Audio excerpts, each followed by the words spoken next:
In the year 3150 BC, there was a king in Egypt who oppressed people and made them call him God. He was drunk with pride. This man's name was Musa bin Walid, whom we know today as Pharaoh.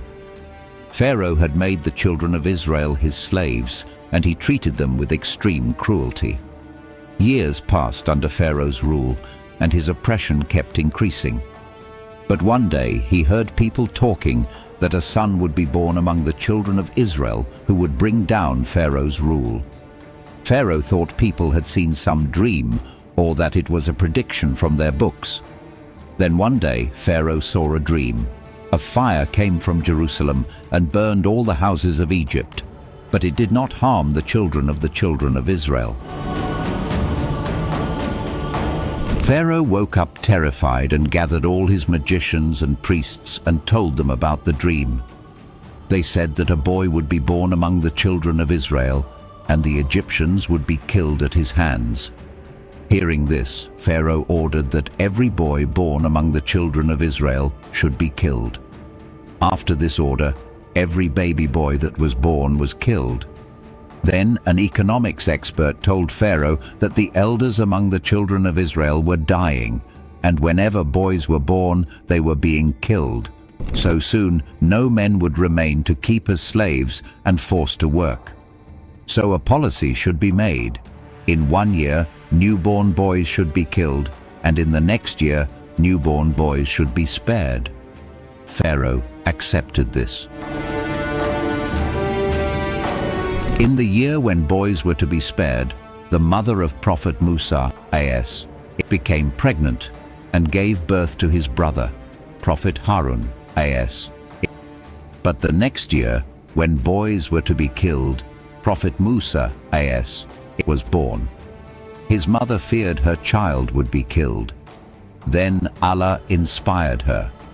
Feed him, and when you fear for him, place him into the river, and do not fear and do not grieve. Surely we will return him to you and will make him among the messengers. Musa's mother obeyed Allah's command, placed Musa, a.s., in a basket, went to the bank of the Nile, and set the basket afloat. When she released him, Allah commanded the basket, and it drifted to the edge of the river near Pharaoh's palace. The palace servants picked it up and took it to Pharaoh's wife. Pharaoh's wife was a righteous and kind-hearted woman. As soon as she saw Musa, a.s., Allah placed love for him in her heart. She had no children and wished for a son. She asked Pharaoh to let her keep the child, and Pharaoh allowed it, astonished at how she held him close and loved him. In this way, Musa, a.s., grew up. Allah raised Musa, a.s., in Pharaoh's own house to show that he alone is the true Lord, so much so that Musa, a.s., was born in the very year when boys were being killed. All of this was the power of that Lord.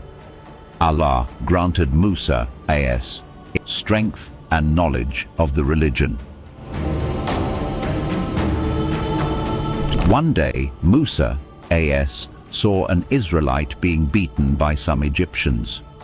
The Israelite asked Musa, a.s., for help. Musa, a.s., stepped forward to help, and in the struggle, he accidentally killed the man. Musa, a.s., felt he had made a great mistake. He was deeply saddened and immediately asked Allah for forgiveness, and Allah forgave him because Musa, a.s., had not intended to kill him. He only wanted to help the oppressed person. The Egyptians who were fighting heard it and reported to the authorities that Musa had killed an Egyptian. Soon after, a man came and warned Musa, a.s., that the chiefs were planning a case against him and advising that he be killed, and he urged Musa, a.s., to flee. As soon as Musa, a.s., learned this, he fled Egypt without any preparation. He had no proper clothes and nothing to eat. He walked barefoot on burning sand. He feared Pharaoh's men might kill him, so he kept going toward Madian. a region between Syria and Egypt. On this journey, no one was with him except Allah. Musa a.s. traveled for 8 nights, hiding during the day and traveling at night. After crossing the desert, Musa a.s. reached a place and lay beneath a tree. He was extremely hungry, thirsty, and exhausted. There, he saw 2 women watering their goats. They needed a man's help, because at the mouth of the spring there was a huge stone that 10 men would lift together. Musa a.s. set aside his own need and helped them, lifting the stone alone, because Allah had granted him great strength. The women watered their flock and returned home. At home they told their elderly father what had happened, and he invited Musa a.s. to his house. Musa a.s. accepted, and there he told the old man the full truth about why he had fled Egypt. The old man gave him shelter. He was pleased with Musa's help to his daughters and offered him marriage to one of them, on the condition that Musa a.s. would work for him for 8 years. Those 10 years were very important in Musa's life. During them, Musa a.s. reflected on Allah's power, watching the sun rise and set, contemplating the stars at night, and observing different things. Then one day, Musa a.s. decided to return to Egypt. He wanted to meet his mother and brother, and 10 years had passed since the killing of the Egyptian, so he did not feel in danger. Musa a.s. set out with his family, not knowing that this journey would change his life.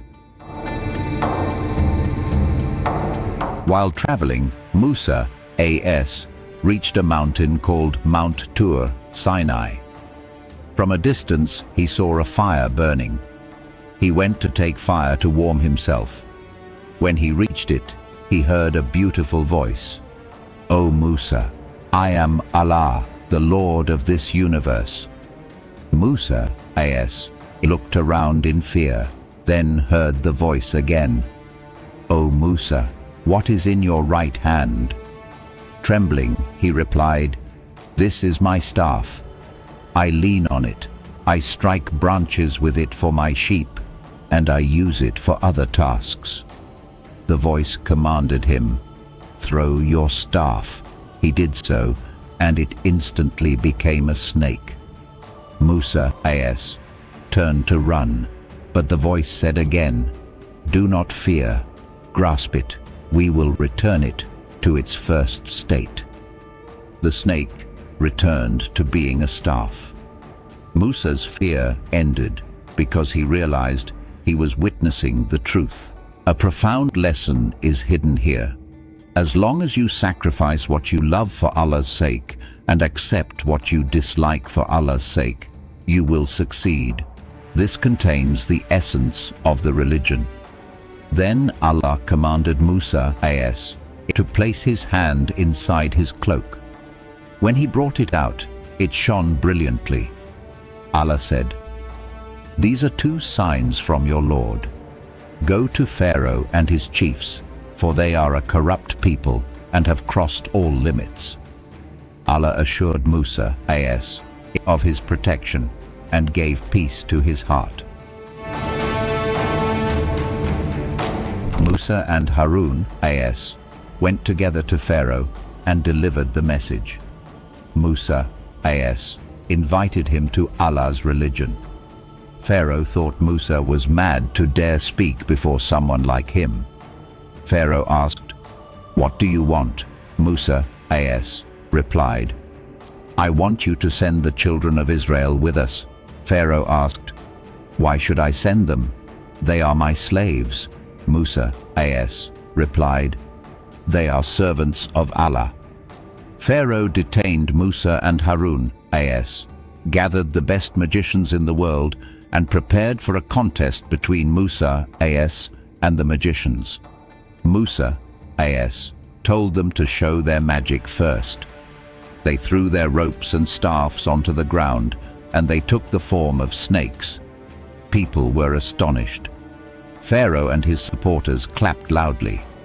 Then Musa, AS, threw his staff. It shook powerfully and became a huge snake. People stood up in shock. Pharaoh and his men sat silent. One by one, Musa's great snake swallowed all the other snakes. Seeing Musa's miracle, the magicians prostrated to Allah and declared, "We believe in the Lord of Musa and Harun." Pharaoh was furious and accused Musa and the magicians of being in league with each other.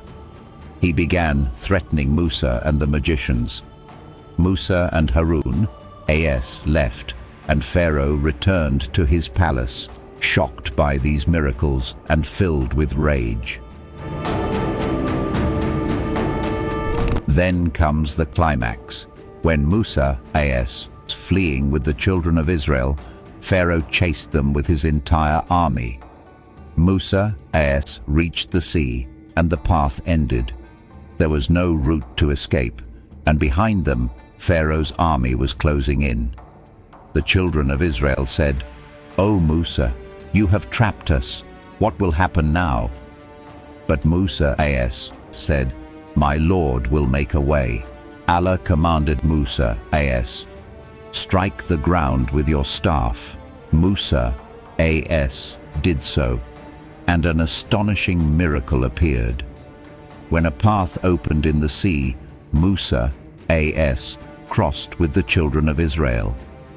But as soon as Pharaoh entered with his army, Allah commanded the sea, and it swallowed Pharaoh and his forces. After this, Musa, AS, led the children of Israel toward Jerusalem. Allah commanded him to go first to Mount Tur, where the Torah was given on stone tablets. When Musa, AS, returned, he found his people worshipping a golden calf. Musa, AS, punished the wrongdoing, and the people repented. Later, Allah ordered them to enter Jerusalem, but they refused out of fear. So Allah decreed 40 years of wandering in the desert. During that time, Allah provided them food, water, and shade. After 40 years, a new generation rose, led by Yusha bin Nun, AS, who conquered Jerusalem, while Musa, AS, passed away before entering and was buried near the borders of Palestine. But the story does not end there.